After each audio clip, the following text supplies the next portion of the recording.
If you would find your outline in the worship folder there, as we begin the series I have called, and it is not my unique series, called The Advent Conspiracy. We did this series 5 years ago. These are not sermons from 5 years ago. These are sermons from this week. I have to tell you that. I don't repeat sermons. Even the good ones, I don't. The Advent Conspiracy is a rebellion. It is Christians who say, you know what?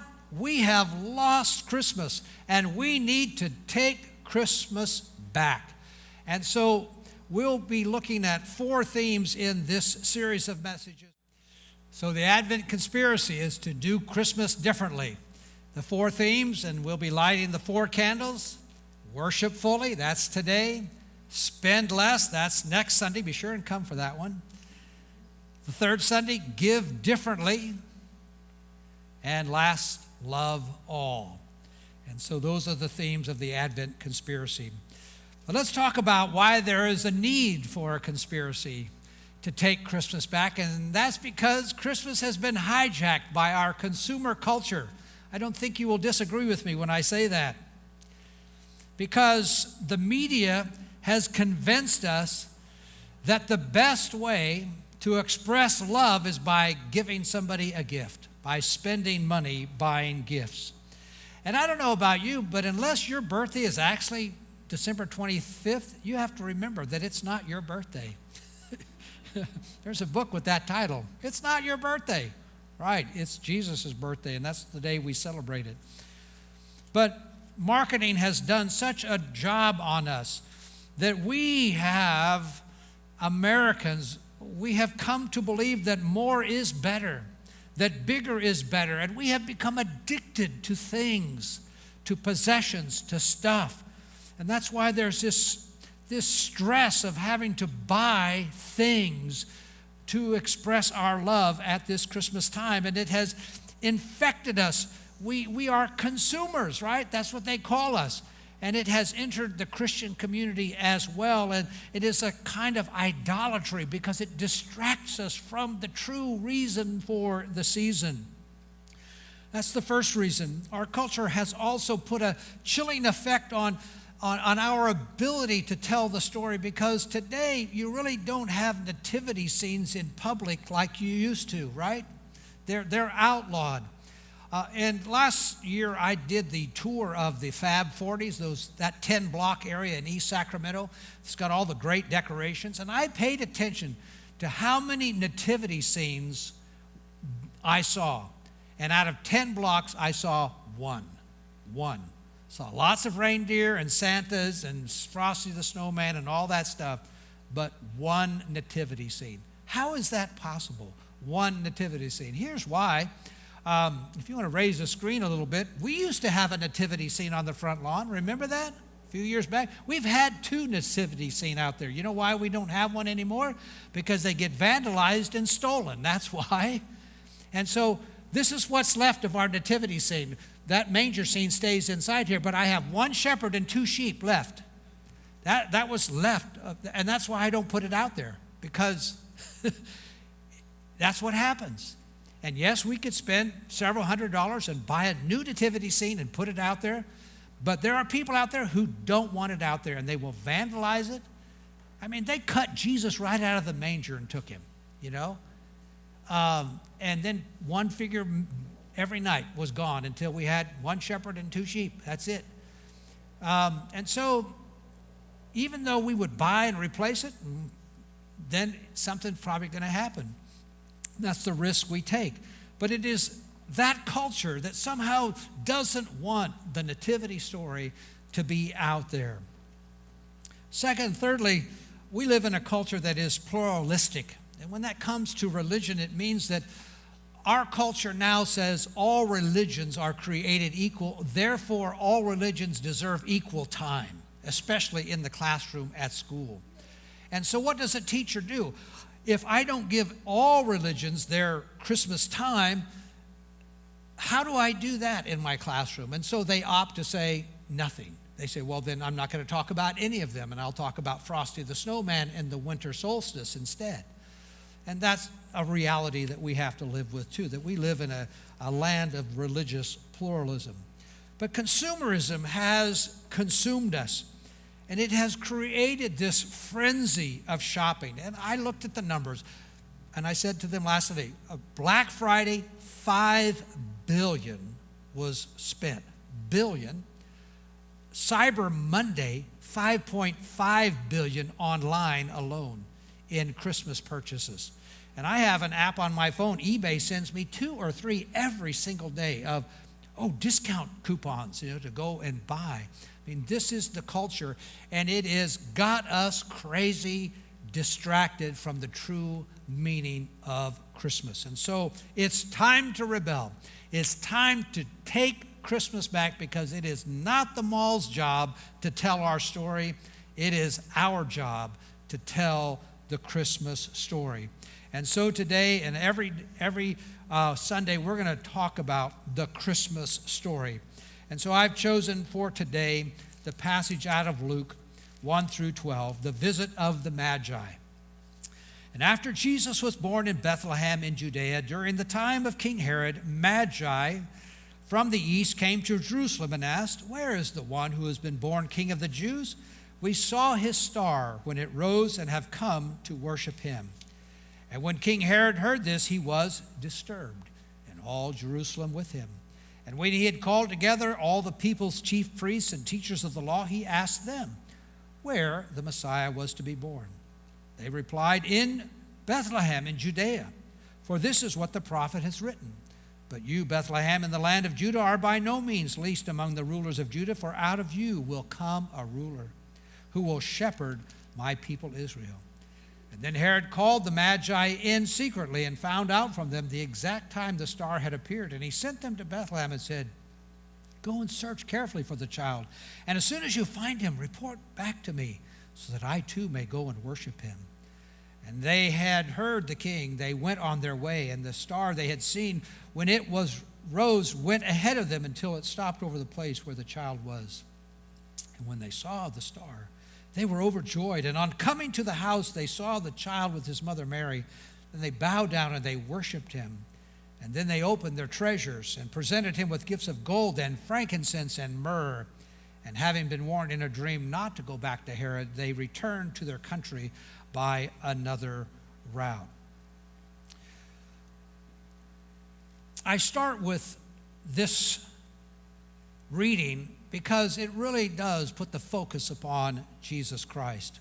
And you know as well as I do that these wise men, these magi, did not come on the night that Jesus was born. They didn't visit him in the manger. Here the text clearly says that he was a child and that he was in a house in Bethlehem. So this was several months after the birth of Jesus that these magi came. It says that they came looking for one who has been born King of the Jews, for we saw his star and have come to worship him. And that is the word we want to look at today, because the topic is worship Jesus fully. And only here in Matthew 2, 1 through 12, do we have the word worship used 3 times. What does the word mean? It comes from 2 words, one meaning toward, and the other word to kiss forward, or to throw a kiss. And apparently ancient worshipers would stand before their idols, their pagan deities, and throw kisses to them. This was the word that is used here to worship. And that's what these magi came. It says they came to the house, they saw the child with his mother Mary, and they bowed down and they worshiped him. They physically got down on their knees. This is an act of reverence, an act of deference, a statement that says, I recognize that you are higher than I am socially and spiritually, that you are more powerful than to me. And in this act of bowing down and worshiping, the Magi are showing us without a doubt that Jesus is the only true object of Christian worship. And it is our culture who is removing Christ from Christmas. And we have to put Christ back into Christmas. And that's what we are about this whole month. Our culture wants us to focus upon the gifts. And surely there were gifts. The Magi brought gifts. It says they opened their treasures and they presented him with gifts of gold and incense and myrrh. So we can't deny that part of the Christmas story is about gifts. The historian Seneca tells us that this was the custom of the day, that if you are going to go in the presence of royalty, particularly a king, you never went empty-handed. You always brought something with you. And so these wise men, these magi, knew the customs of the day, so they came prepared because they were looking for what? The King of the Jews.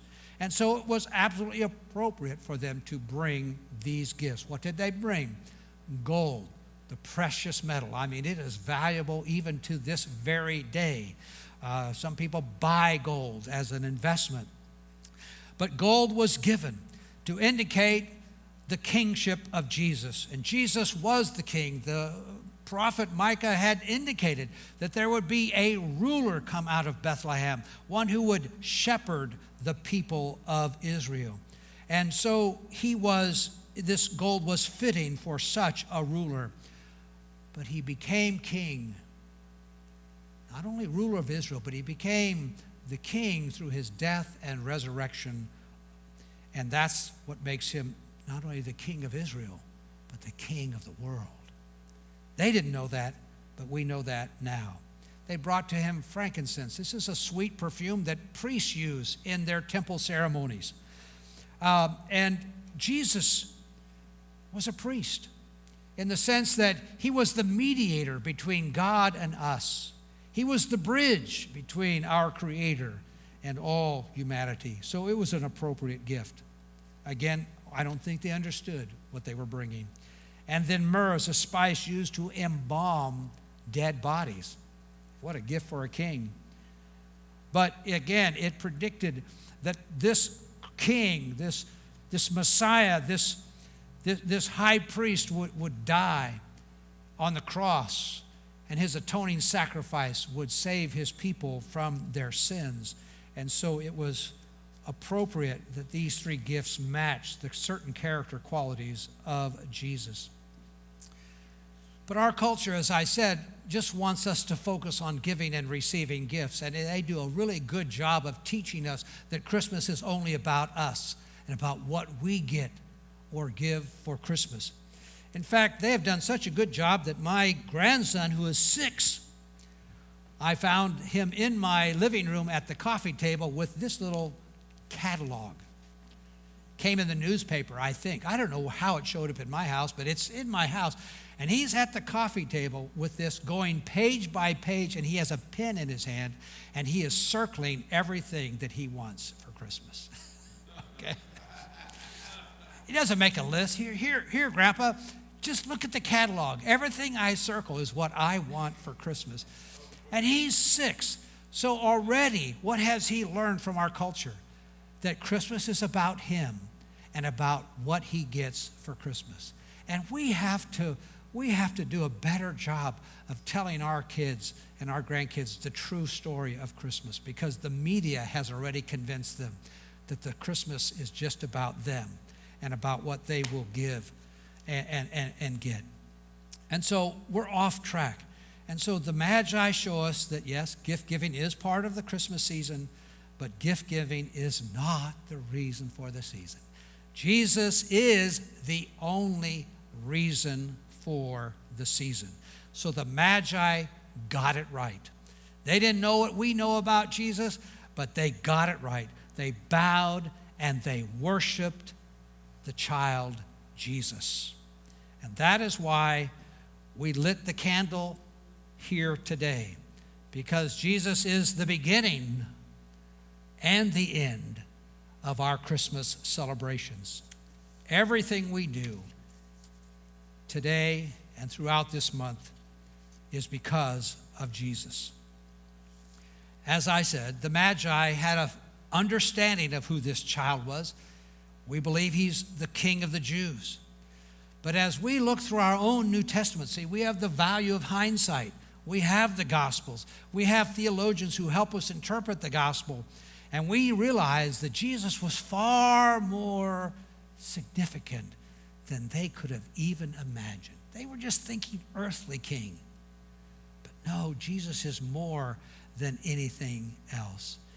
N.T. Wright, my favorite theologian, has again, through a very simple drawing, helped me understand the absolute ultimate significance and centrality of Jesus in my worship. And that is, you have the realm called earth. That is our realm. We live in time and space, and that is our place. But then we also have God's place, heaven. It's where he rules and he reigns. But what if those two realms would come together? And that's what Christmas is about. That heaven and earth has come together, has intersected when and where? In the birth of Jesus. That's why the manger scene is there.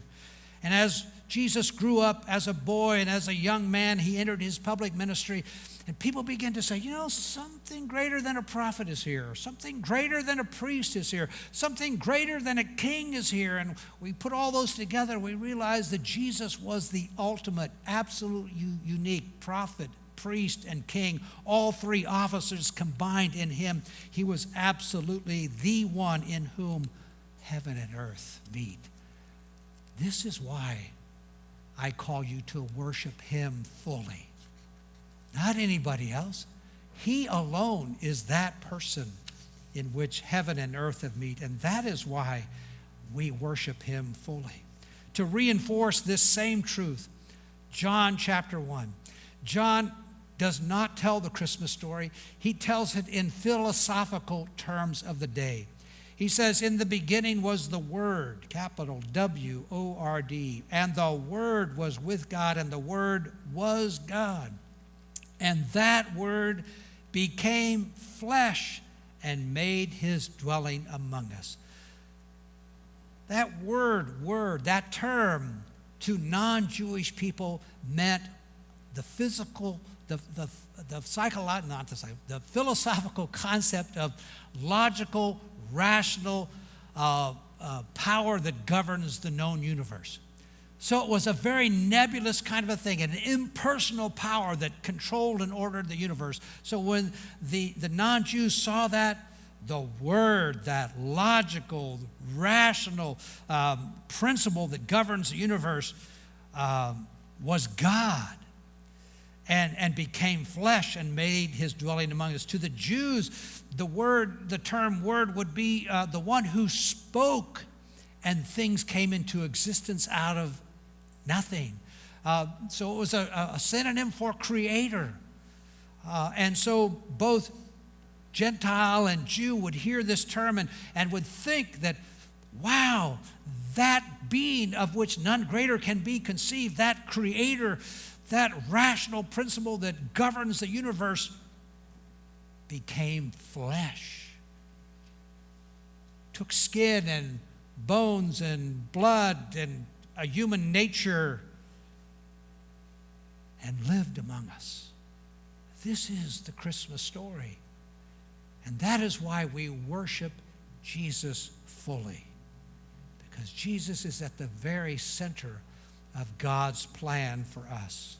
He is the object, the only object of our worship, because he is the very incarnation of God.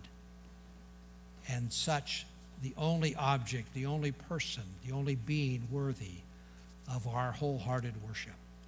So how can we worship fully? That's the theme, right? Worship Jesus fully. Start today, go throughout this whole season, and continue to be a person who worships Jesus fully. We can get a sense of what it means to worship Jesus fully in Romans 12, 1 through 2. Here's another way of looking at what worship fully means. Offer your bodies as living sacrifices, holy and pleasing to God. This is your spiritual act of worship. The word offer is a synonym for this spiritual act of worship. It means to hand over freely, without reservation. It means to relinquish ownership of, to yield or to dedicate, to give yourself body and soul to God. If you read the Daily Bread yesterday, it starts with a story, a fable about a chicken and a pig who decide to open a restaurant.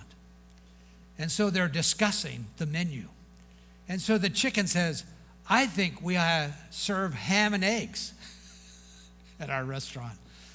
And immediately the pig goes, whoa, wait a second. I'm not ready for that, because for me that would be a total commitment. For you it's just a matter of involvement. And so the pig says, no, I'm not going to be fully committed in that way. But that's the word. Paul says, offer your bodies as living sacrifices. You want to worship fully? That's what you do. You are willing to put yourself on the platter 100%. You are willing to give your body and your soul to Jesus Christ as an act of worship. The tendency is for living sacrifices are what? To crawl off the altar. And that's always the challenge. And so we need to do it regularly. We need to offer ourselves regularly to the Lord as a way of worshiping Him. So come Sunday, every Sunday, don't miss a Sunday during this season, and participate in the 4 purposes of this Advent series. Get your CDs out of Christmas music and put them on. Get out Handel's Messiah and listen to Christ-centered carols. There's a number of concerts I see advertised in a newspaper that are going to give us the carols of the season, and maybe you want to go to that. Take time to read the Christmas story. Where are they? Matthew 1 and 2, Luke 1 and 2, John chapter 1. That's where you find the Christmas story. Why should you read it? So that you can tell the story. So you can tell the story to one of your children, one of your grandchildren, one of your great-grandchildren. They need to hear the story from you. So know the story. Don't forget to pray on a regular basis. What about your holiday decorations and activities? Do you have a manger scene? We have one. It's on the inside, on the top of our piano. We have the manger scene. We have a couple of them. I don't have one for the front yard. Again, it'll probably be stolen if I put it out there, but I'm thinking about it. In your home gatherings, this is the time when people are invited into homes for parties. Well, make sure if you can bring a religious component into that party.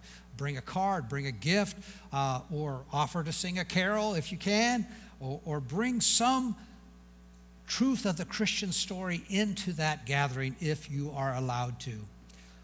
You're going to shop? I'm going to shop. I told my wife I would help her shop this year. So I'll try. I have to really be better at that. We don't want to go into debt for Christmas. We really don't. We don't want you to go into debt. God doesn't want you to be indebted at Christmas time. But thank God that you have people to give a gift to. And thank God that you have resources to do so. Buy meaningful gifts. Perhaps you're going to engage in some service project. This is the time. If you're going to help the poor, what better time than this month? Last Saturday, we decorated for Christmas. The tree got up, put up the outside lights, and Cindy put out that, and there's that little ornament. It's not an ornament, it's a figurine. It's right there now on our piano, and there it is, Santa kneeling at the manger. Have you seen that before? Ever seen that? You should go buy one. No, don't buy it. But I have one. And I looked at that and I said, that's exactly the image. That's exactly the action that this message is speaking about. That this Advent, get on your knees today, every day, throughout the month of December, and especially on Christmas Day, and say out loud, Jesus, you are Lord and King.